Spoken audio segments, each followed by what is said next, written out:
కూడా వారి ద్వారా కూడా తెలుసుకునే ప్రయత్నం చేద్దాం.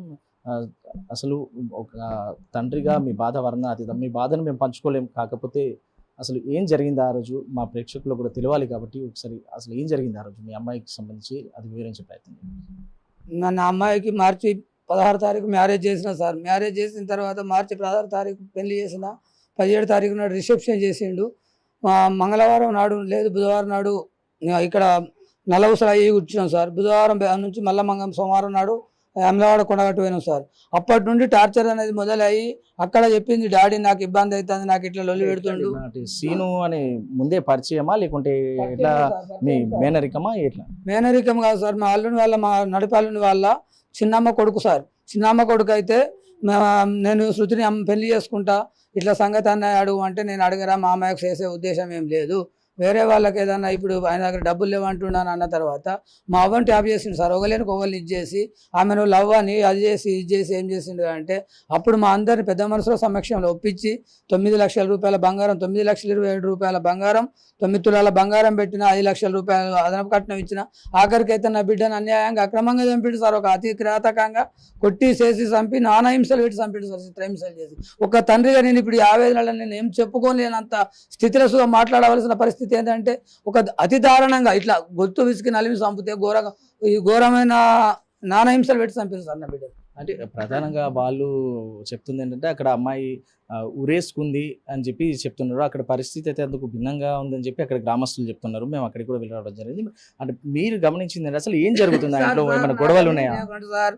నాకు అన్యాయం చేయకుండా నాకు న్యాయం చేయండి అంటే, నా లాంటి ఒక ఆడపిల్ల తండ్రికి నా బిడ్డ అంటే ఎట్లా అయిపోయింది కాబట్టి నా అట్లాంటి ఆడపిల్ల తండ్రికి న్యాయం కావాలంటే మాత్రం నీ అమ్మాయి నుండి స్టార్ట్ కావాలి. అక్కడ బాత్రూమ్ అనేది 5 ఫీట్ల హైట్ బాత్రూమ్ ఉంటుంది సార్.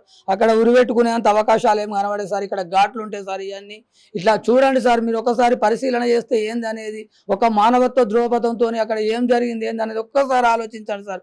ఒకసారి ఆలోచిస్తే ఏందనేది తెలుస్తుంది సార్ ఖచ్చితంగా 100% అక్కడ ఏం జరిగింది అనేది.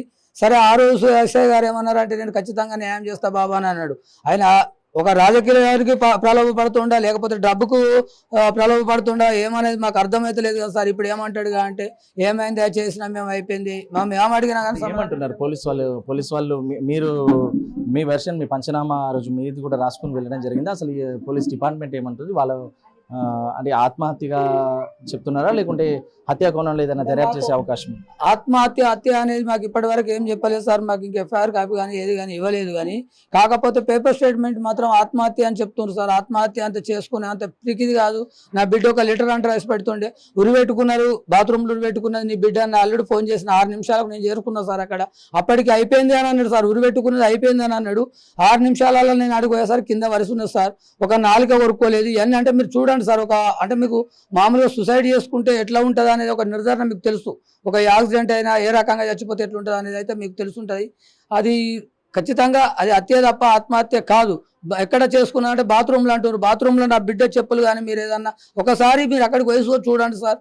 ఊరు పక్క ఊరే ఒకసారి మీరు చూస్తే అర్థమవుతుంది సార్. నా ఆవేదన అంతా ఇప్పుడు ఏముందంటే ఇట్లా చేయడం మాత్రం ఆడపిల్లకి అన్యాయం చేయడం ఇది కరెక్ట్ కాదు సార్. ఏదైనా డిపార్ట్మెంట్ కావచ్చు, ఇంకేదన్నా కావచ్చు, ఇంకేదైనా రాజకీయం కావచ్చు, ఏదైనా ఇది చేయడం మాత్రం కరెక్ట్ కాదు సార్. చివరిసారిగా అమ్మాయితో ఎప్పుడు మాట్లాడండి? రాత్రి 11:30కు నా బిడ్డ ఏడ్చుకుంటూ ఫోన్ చేసింది. నాన్న నాకు ప్రాబ్లం బాగా అవుతుంది నాన్న, నేను తప్పు చేసిన, బావ వాళ్ళ తమ్ముడు అని చెప్పి నిన్ను ఒప్పించి నేను పెళ్లి చేసుకొని ఇంత డబ్బు ఖర్చు పెడితే నన్ను బాగా ఇబ్బంది పెడతాడు నాన్న అని అన్న తర్వాత రాత్రి నా భార్య నేను రాత్రి 11:30 గంటలకు పోయి నచ్చ చెప్పి సర్ది చెప్పి అది చేసిన తర్వాత ఉండని మామ మేము ఇప్పటి నుండి మంచిగా ఉంటామన్నారు. మా ఏప్రాల్స్ వచ్చి అన్నకి చిన్న విషయాలకు నువ్వు ఈ రాత్రి ఎందుకు వస్తావన్నా అంటే, అయ్యో నాకు ఆడపిల్ల కదా, నేను ఆ బాధతో నచ్చినాక వాళ్ళు మంచిగా ఉంటే నాకు అంతకన్నా ఎక్కువ అని, ఇప్పటికైనా నా బిడ్డను నువ్వు మంచిగా చూసుకోక అని చెప్పి నా అల్లుని కాలు నా బిడ్డ కాలు నేను నా భార్య మొక్కి 2 గంటలకు అక్కడ బయలుదేరినాం సార్. 2:16 2:10 బయలుదేరినాం. మాకు 4 కిలోమీటర్స్ ఉంటుంది సార్. 2:16 నేను ఇంటికాడ నుంచి నా బిడ్డకు అంటే లాస్ట్ కాల్ చేస్తా చూపిస్తాను సార్. 2:16 నా బిడ్డకు ఫోన్ చేస్తే ఒకే డాడీ నేను మంచిగా ఉన్న పండుకోమన్నది సార్. 4 గంటల ప్రాంతంలో చంపినట్టు అంటే నా ఆలోచన అట్లా అనిపిస్తుంది సార్. 6 గంటలకు నాకు ఫోన్ చేసిండు సార్. 6 గంటలకు నాకు ఫోన్ చేస్తే అప్పటికి నేను పోయేసరికి ఆల్రెడీ పోలీస్ ప్రొటెక్షన్ పెట్టుకున్నాడు. తర్వాత కింద వారేసి ఉన్నాయి సార్. మట్టెలు మట్టెలు అనేటి బాత్రూంలో కాకుండా బయట పడ్డాయి. ఇక్కడ మడిమలు అనేటి మొత్తం కొట్టుకపోయినాయి సార్. ఉరి పెట్టుకుంటానైతే మడిమలు అనేటి మీదికి లేస్తాయి కానీ మడిమల కిందనైతే రాకపోగా సార్. ఇవన్నీ నాకు ఎందుకంటే దీన్ని తప్పుదోవ పట్టేయడానికి తప్ప వేరే ఆలోచనతో ఏదో దురుద్దేశంతో తప్పుదోవ పట్టేయడం తప్ప అది కావాల్సుకొని చేసింది అయితే వాళ్ళు ఇప్పుడు కావాల్సుకొని చేసింది సార్, హత్య చేసిండ్రు. అయితే దీన్ని కేసును ఏం చేస్తారు అంటే తారుమారు చేయడానికి ప్రయత్నాలు చేసి వానికి ఉన్న రాజకీయ బలం కావచ్చు, నేను ఇచ్చిన 5 lakhs అదనమైన ప్రకటన ఉన్నది కదా సార్, ఆ డబ్బుతోని వాడు వాళ్ళని యూజ్ చేసుకుంటాడా ఏందనేది నాకు తెలియదు. కానీ ఇప్పుడు అయితే మాత్రం నాకు ఖచ్చితంగా న్యాయం చేయాలి. అంటే నాకు నా బిడ్డ తిరిగి రాదు, నా బిడ్డ అంటూ పోయింది, కానీ నా అట్లాంటి ఆడపిల్లని గల తండ్రి ఎవరైనా ఈ బాధపడకుండా ఉండాలనేది నేను మిమ్మల్ని ఒకటి వినయంగా కోరుకుంటున్నాను సార్. నాకు ఇది ఒకటి ఇది కేసును ప్రలోభ పెట్టే ప్రయత్నం జరిగే అవకాశం ఉంది.